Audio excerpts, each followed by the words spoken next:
एक क्लॉज जो सिर्फ टेम्पररी था, एक राज्य जो पूरी तरह इंटीग्रेट नहीं था, और एक फैसला जिसने 70 साल पुरानी कहानी को एक ही दिन में बदल दिया। ये कहानी है फर्स्ट इंक से फाइनल गैवल तक, आर्टिकल 370 की असली कहानी। अक्टूबर 1947, कश्मीर जल रहा था। पाकिस्तान से आए ट्राइबल इन्वेडर्स श्रीनगर के दरवाजे तक पहुंच चुके थे। इस बीच एक राजा था, महाराजा हरी सिंह। वो ना इंडिया ज्वाइन करना चाहते थे ना पाकिस्तान।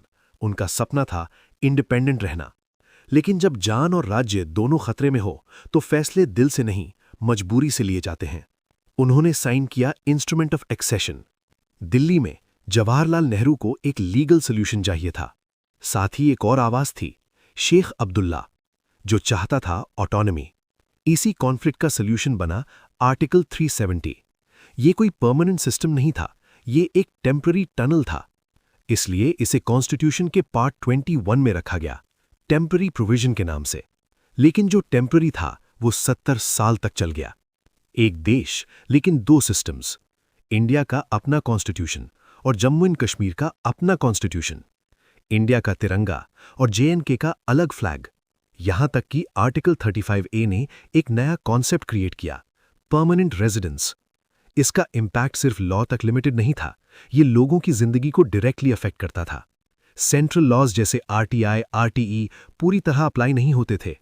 SC/ST रिजर्वेशन का बेनिफिट लिमिटेड था।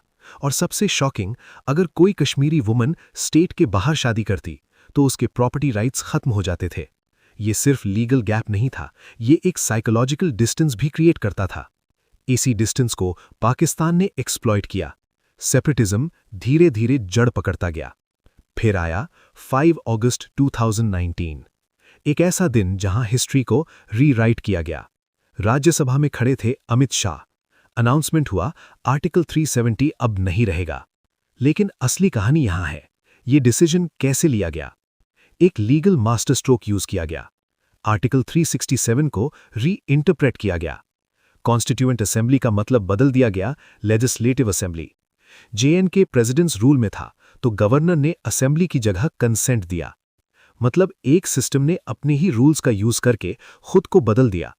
साथ ही JNK को रीऑर्गेनाइज करके 2 यूनियन टेरिटरीज बना दिया गया, जम्मू एंड कश्मीर और लद्दाख। ये कहानी यहां खत्म नहीं हुई, ये पहुंच गई कोर्ट तक। चैलेंज हुआ, क्या आर्टिकल 370 अब परमानेंट हो चुका था? फाइनल डिसीजन आया सुप्रीम कोर्ट ऑफ इंडिया से।